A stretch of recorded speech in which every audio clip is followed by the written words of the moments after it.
Believe in Saints. Jeffri Chadia, you were just boots on the ground in the 504. Your major takeaway from Saints camp was what? Oh, a lot of work to do, and that's not a bad thing. It's what you expect when you come off a 5-12 season and you got a first-year head coach and Kellen Moore. But the big thing is figuring out the quarterback, but the supporting cast as well. You look at the defense, got some new faces in the secondary, and some aging players who've been leaders for a long time, like Jordan and Demario Davis. And Tyrann Mathieu just retired. Um, but yeah, I think I try to be optimistic when it comes to young head coaches. I've liked Kellen Moore's work for a long time, so my guess is he'll hit the ground running and try to figure out some of these questions he has to answer. You're an NFL Network reporter. And what people don't understand is you're taking flights, you're going from stop to stop, checking out all these different camps. Was there anything that was different about Saints camp compared to other camps that stood out to you? You know what's ironic, man? I was in Cleveland the day before, and so I was Okay. looking at another quarterback competition. Certainly much different when you talk about Joe Flacco, a guy that's won Super Bowls and is 40 years old competing for a job. But no, to me, there was a lot of similarities in what was happening there. The difference with the Browns is they actually don't have 3 and 14 talent, right? I mean, they've got Myles Garrett and Denzel Ward. They were in the playoffs a couple years ago. The Saints are in a trickier spot just because they're kind of going through that transition you go through when you've had a lot of competitive years. Obviously, Drew Brees retired a few years back, so you're trying to figure out who your quarterback is moving forward. You still have some talent on your roster, but it's getting older. You've had salary cap um, challenges. And so I think that that's part of the process of rebuilding yourself and figuring out who you are next. And so there's things I like about the Saints. Alvin Kamara, even though he's 30, is still a playmaker, and Chris Olave, and that offensive line will be better. But yeah, I think again when you have 3 guys in your quarterback competition and 4 guys in the room who could end up playing, that's not a great situation to be in. Jeffri Chadia, NFL Network, joining us. Who stood out to you? Well, Chris Olave really, to me, I know quarterbacks are what we're talking about mostly with this team, but Chris Olave looked really good, and to me, he's a big part of whatever this team becomes because when you are a young quarterback, whether that's Spencer Rattler or Tyler Shough or even Jake Hayner might somehow get some time on the field this year. You want to have somebody you can rely upon, and so that receiver room, Chris Olave is the guy. Out of Rashica, he's got great speed, and Brandon Cooks is an older receiver, but Chris Olave's got to stay healthy, man. He had the concussion issue last year, and that was very scary for him. So if he could stay on the field, man, he was acrobatic and making all kinds of crazy catches in the game in the practice I watched. So to me, I think if he's a player, man, it's going to help those quarterbacks out a lot. So it's funny. All right, I wasn't going to reveal this until like a few minutes into it. Jeffri and I actually know each other, so I wanted to pull up the photo from. I was that's Jeffri Chadia, NFL Network. So we chatted. It was so much fun, and it's ironic how sports work, right? Yeah. So we meet briefly in the Super Bowl, and what do you know? The guy that is coaching in the Super Bowl, who was the best coach in the Super Bowl, and Kellen Moore, is now the head coach of the team in the city that I just happened to meet you in. And they actually texted me like, "Hey, do you want Jeffri Chadia to be on your show?" I was like, "Well, what do you know?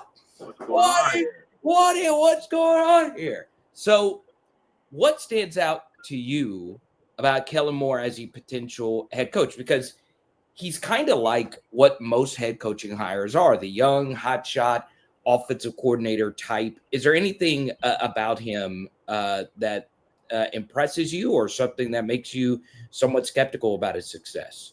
Well, I'm impressed that he's had success with different quarterbacks, right? So he had Dak Prescott in Dallas, Justin Herbert with the Chargers, Jalen Hurts last year. All those guys have different skill sets and different expectations placed upon them when he showed up. And he's found a way to work with those guys and help all those guys have great years. So to me, that's the first thing I like about the coach is that he knows what he's doing when it comes to the quarterback. I mentioned some of the guys who were in this competition. It doesn't, just because they're not big name guys, doesn't mean they can't be successful or effective. And so to me, I think Kellen Moore bringing those experiences with younger guys, understanding, having worked with some really good coaches, by the way, Nick Sirianni last year, and Obviously, Mike McCarthy's been a winning coach in this league. Brandon Staley, he didn't work out with the Chargers, but he's there as a defensive coordinator now. So he's learned along the way, had opportunities to grow and figure out what he wants to be. I feel like he's really comfortable with himself right now, just talking to him in an interview we did with Ian Rappaport. I like that about him. But again, the quarterback situation, I think he's going to have success with whoever he ends up picking. Oh, okay. So let's just say Kellen Moore goes to Jeffri Chadia and says, hey, Jeff, you've been covering this league for a long time, and you've seen quarterback situations get bungled. Would you start Tyler Shough week 1? Or are you more of a Rattler guy if Kellen Moore came and asked you? Well, look, you spend a second-round pick on a guy, you think he has a pretty bright future. So I would think Tyler Shough's going to get a lot of opportunities, and he comes in the door with Kellen Moore, so that always gives you an advantage. Yeah, I would think that unless Shough really can't impress in training camp, he's got the edge here. Ooh. But again, I would think, doesn't take anything away from Spencer Rattler, but he played last year, and there's tape, and you can, if you're Kellen Moore, you can look and see more things that maybe he didn't do well. Whereas that's not the problem that Tyler Shough's going to have. But just watching Shough in practice, he looked impressive. I mean, he moves around really well. He runs, got a good arm. Rattler probably has a bigger arm, but there's something to be said about a guy who's 26 years old. That's how Shough is. He's a little older, a little more mature, and he probably can handle what might come with this. Look, Jalen Hurts was a second-round pick. I'm not trying to put him in the same boat, but it worked out well for him too. What's fascinating to me was the Tyrann Mathieu retirement. I know the NFL news cycle just spits in, spits out. It's always something new. But, a lot of people that know me more from my LSU coverage know that my whole sports collection is centered around Tyrann Mathieu. And I've gotten so many questions about why he retired. But, Jeffrey, I brought up Frank Ragnow of the Lions. I mean, we're talking about a guy in the prime of his career who's actually gone through injuries, had a shocking retirement for a lot of people. So were you shocked that someone like Tyrann Mathieu said, look, I'm a family, I want to be more present for them, and I'm looking forward to that next chapter? And do you think more players will do those types of things? Well, he's 34 years old, so he's played a lot. I've always felt like his career has been underrated given the type of player he was. If he hadn't had the injuries earlier in his career and moved around a couple places, he might be, a Hall of Fame type player given the numbers he could have put up and the skills he had. Real quick story, actually, his son played on a baseball team with my kid when he was in Kansas City for a bit, so I saw how passionate he was about watching his kid compete and being around and being able to sit. So maybe that was a part of it. Maybe he got to that point in his life where he was like, I want to see my son more, because not surprised when a guy that age retires. I was surprised that he got that deep into the offseason program and then decided to do it. And maybe it was a feeling out process. Maybe that was his way of deciding if he was passionate about it or not. But, you look at where this team is, and he knows this team is probably not going to be in the playoffs this year, given where they're at and given what they're up against. Do you want to go through that? You've got other older guys, like I mentioned, with DeMario and Cam Jordan, guys who've been around for a while. It can be tough to go through the grind. Derek Carr just left. So I imagine all these things went through his mind, but in the end of the day, I always respect that decision, because it's rare to see guys nowadays playing deep into their 30s just because the league isn't built for that. And most of these guys, with the money they're making, they can be a lot more comfortable without having to grind it out as long as they used to. A few more for you. This Saints defense under Brandon Staley will be what? I like the possibilities of it. Having watched Justin Reed here in Kansas City for a long time, I thought he played really good ball for Steve Spagnuolo and was an underrated safety in this league. I like Kool-Aid McKinstry coming in at corner. I know they lost some guys with Lattimore getting traded and Paulson Adebo leaving, but I think that the way Brandon Staley wants to play, he's up in that Vic Fangio school of defense where the secondary is what's going to be the leader of the unit, and they're going to mix up coverages. They're going to make it tough on the back end for the quarterback, and that's going to allow the pass rush and everything else to really prosper. And so when you go to 3-4, they haven't been there, I know, since Ricky Jackson and Pat Swilling were running around, but I think that's the whole point. You want to disguise stuff, you want to mix stuff up, and I think that the teams that are really playing to their secondaries, you're seeing a lot more of those teams really playing high-level defense. You saw it with Philadelphia last year with their players. That back end can be a huge component in today's game. The rest of the league feels what about the New Orleans Saints? Oh, I would say that they're in, I don't want to say rebuilding mode, but I think they're in figure it out mode. They're getting to the point where some of these older guys are going to have to move out. They're going to have to start getting younger guys in. What's been the bugaboo for them, if you will, I think that you see on the field is that they haven't really had great drafts. And you go back to that 2016 draft when they got a ton of great players that really fueled their success when towards the end of Sean Payton's run. They haven't had those same players. So when you're looking out on the field for that younger talent, the offensive line has it. You see it there, but you don't see it again at receiver. You don't see it much on the front seven of the defense. You got some faces there. They got to figure out what to do there, and so that's tough when you don't have great salary cap situation and you're not drafting well. I think they can get better in a couple of years, but I think right now, once they get the quarterback part figured out, that's when you're going to start seeing them start to prosper again. True or false? Drew Brees is a top 10 QB of all time. I'll say true. I mean, I look at the numbers he put up, the records he holds. Being with that franchise as long as he was, having won a championship. Not seeing the numbers right in front of me, but I always say my top five is always at this stage is always going to include Tom Brady first. I think Mahomes is gotten a second. I think Peyton Manning is third, and then you throw in a John Elway, a Joe Montana to round it out. But I certainly feel like his numbers. You start looking at that second tier of guys, whether that's a Dan Marino, a Steve Young, players like Brett Favre. I mean, he's right there with all those guys in terms of numbers, and most of those guys, didn't win more than one Super Bowl, or Marino won none. Do you take Drew Brees over Aaron Rodgers? They would be probably neck and neck. I'd probably I think they'd be right next to each other in terms of because Aaron to me Aaron's the best thrower of the football I've ever seen.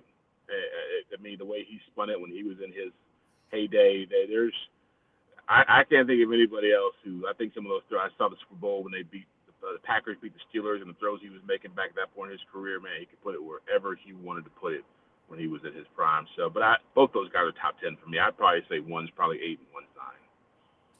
I think it would be insulting if I had a national NFL reporter, one that I've gotten to talk to privately before, now publicly, if I didn't ask you a general NFL question. And I've always felt, and for everyone that goes read Jeffri Chadia, don't just read the NFL Network stuff. Go all the way back. Or ESPN.com. Go all the way back. Because I always felt, I told you this when I met you, that you had a very good zoomed out lens type of thing. So for you to specifically break down the Saints is impressive. But I want to get to what your career has really been great at doing. So when you look at the general NFL going into 2025, what is that story that fascinates you being someone that's loved the NFL as much as you have, while also writing about it objectively? My thing is this year is the league is as wide open as it's ever been in terms of somebody winning a championship. Okay. The Eagles just won it, and they're looking to repeat. The Chiefs have gone 3 straight, but I look at there's probably 5 to 6 legitimate teams that could win a championship, and probably 3 or 4 others that if things break right could be in the mix. I'm talking about like the Broncos, like the Chargers, teams of that Minnesota, Green Bay teams that if their quarterback is at a high level, you JJ McCarthy. Yeah, brother. It's like you never know. Could be the first rookie to get there, but I love their roster. But I look at the AFC with Buffalo, Baltimore, the Chiefs. I think that Cincinnati might be back in the mix if they get their defense figured out. And then the NFC is as strong as it's ever been. With Philly, with the Lions, the Rams. There's a lot of teams in there. So those are my 6 teams right there who I think are legit championship caliber, and the Commanders 7. And so you start counting them up. And so it's exciting. It's exciting to think about that. It's exciting to think about all these young quarterbacks really coming of age. Again, living in Kansas City. When Mahomes exploded, I used to tell people, enjoy it now because about 5, 6 years, there's going to be like 3, 4, 5 more just like him out there. Now you're seeing it. Now you're seeing Josh Allen and Burrow and Lamar and Jalen Hurts and Jaden Daniels. And there's more coming. And so that's the fun part for me. Yeah, I think, Jeff, this could be a year as someone that wants to do NFL national coverage. I think this could be the year where we have a lot of new division champs. Like I could definitely see the Commanders. Actually, I am predicting the Commanders to do it. Okay. It could just be that Jaden is in my backdrop here, but I think they will, and I think I'm super high on the Broncos, like you are. I think top down, they're one of the best rosters. Uh, I do want to ask off the field, though. Obviously, that was more of a on the field commentary. Is there anything that interests you, whether it be Christmas games and streaming and how the schedule is shifting around that time, or is there something else that interests you as far as the NFL going into this next year? I think I'm curious, and this is more of a down the road type thing, but you have a college football background. I am curious to see how NIL, how that impacts the players coming into the league nowadays, because I look at what happened with Cincinnati and Shamar Stewart, and it's rare to see a player that emboldened as a rookie having that kind of fight, leaving a training camp, going back to work out with this team. And I hear so many coaches now talking about how they have to really we educate these players about you're playing at the highest level. Just because you were getting paid a lot of money in college, don't come in here thinking that you're owed something or entitled to something. You got players who are coming in who are older now. I mentioned Tyler Shough being 26. And so it's really, changing the game for people who scout and evaluate to find out, what's the guy made of? Is an older player better? Think of the kid at Tennessee, the quarterback who wanted a whole bunch of money and then wound up at UCLA, and it's like, how do you look at that kid now? What conversation do you have about that kind of player coming in? And so that to me is, I think, one of the underrated dynamics of this league moving forward. Saints overall win total floats around that 5.5 mark. So let me just ask you straight up to end it off here. Saints win 6 games this year, yes or no? I'll give them 6. I'll give them 6. Okay. Yeah. That division's still, not Okay. that strong, and you don't know what Carolina's going to be. You don't know how Michael Penix is going to play in Atlanta. I can see them sneaking out some wins within the division. And again, I would not be surprised. I'm not predicting any Pro Bowl play out of the quarterbacks they have right now, but I would not be surprised if Kellen Moore is able to get more out of them than people probably think. I wish I had your genetics. I mean, you look like you just got done with the workout. You got the perfect game hat on. There you go. Yeah. But it was funny. You started. So, is that what you were doing? You were getting a workout in. Was that it? Yeah. I got a little workout in. I was some swimming, and then I said I'm going to cut it short just to talk to you, man. I feel bad because when you start, this honestly needs to be studied by science. Your genetics, because this interview started, you had a little sweat stain, and now it's gone. Yeah, that's right. Dude, how did that happen? How? Yeah, hydrate, man. Hydrate. Well, you got to when you're going from camp to camp. Jeff, we appreciate you, man, big time. No problem, man. Thanks for doing it. Appreciate being on with you. Hold on one second.